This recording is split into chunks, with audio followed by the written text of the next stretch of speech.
تو حسین کا محافظ ہے، جو حسین کہے وہ تمہیں کرنا ہے۔ اور پھر اپنے بیٹے حسین کو بلایا اور فرمانے لگے، حسین تمہاری شہادت کی خبر تمہارے نانا نے تمہاری پیدائش کے وقت ہی سنا دی تھی۔ حسین تمہیں کرب و بلا میں 3 دن کا بھوکا پیاسا رکھ کے قتل کیا جائے گا، تمہارے بچوں کو، بھائیوں کو، ساتھیوں کو تمہارے سامنے ہی مارا جائے گا۔ حسین حسین تمہاری لاش پہ گھوڑے دوڑائے جائیں گے، تمہاری شہادت کے بعد میری بیٹیوں کو، تمہاری بہنوں کو، ہمارے گھر کی عورتوں کو اسی کوفے اور شام میں پھرایا جائے گا، ان کو پتھر مارے جائیں گے۔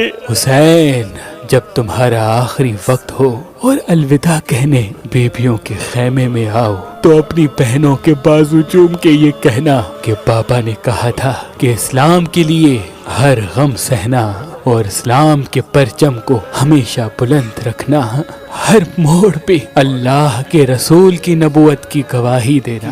بس اتنی دیر میں آپ فرمانے لگے، سلام ہو یا رسول اللہ۔ گھر میں کوہرام برپا ہو گیا، سب فرمانے لگے، یا علی کیا ہمارے ساتھ رسول پاک ہے؟ امام علی علیہ السلام نے فرمایا، ہاں اللہ کے رسول اور تمہاری ماں فاطمۃ الزہرا مجھے لینے آئے ہیں۔ یہ کہہ کے آپ نے اپنی مبارک آنکھیں بند کی اور گھر میں ماتم کی صدائیں بلند ہو گئی اور یوں حسنین یتیم ہو گئے۔ آپ کی شہادت کے بعد آپ کی وصیت پہ عمل کرتے ہوئے آپ کے جنازے میں کسی کو بھی شریک نہیں کیا گیا۔ آپ کا جنازہ پیچھے سے حسن و حسین نے جیسے اٹھایا تو آگے سے جبرائیل و میکائیل اٹھانے لگے اور ایک نورانی اونٹنی پہ سوار کر دیا۔ حسن و حسین جبرائیل و میکائیل کے علاوہ کسی کو خبر تک نہیں، خاموشی سے اس اٹھنی کے پیچھے چل ہی رہے تھے کہ جیسے ہی کوفے سے تھوڑا سا آگے گئے، ایک چمکیلے پتھر پہ وہ اونٹنی رک گئی۔ اس پتھر کو ہٹایا گیا تو وہاں ایک قبر پہلے سے ہی بنی ہوئی تھی اور اس پہ لکھا ہوا تھا کہ یہ قبر اللہ کے نبی نوح نجی اللہ نے بنائی ہے، اللہ کے اس ولی علی کے لیے جس کے صدقے میری کشتی کو نجات ملی۔ سلام ہو شیر خدا، اللہ کے ولی، اللہ کے گھر میں پیدا ہونے والے، اللہ کے گھر میں شہید ہونے والے مومنوں کے امیر علی ابن ابی طالب پر۔ علی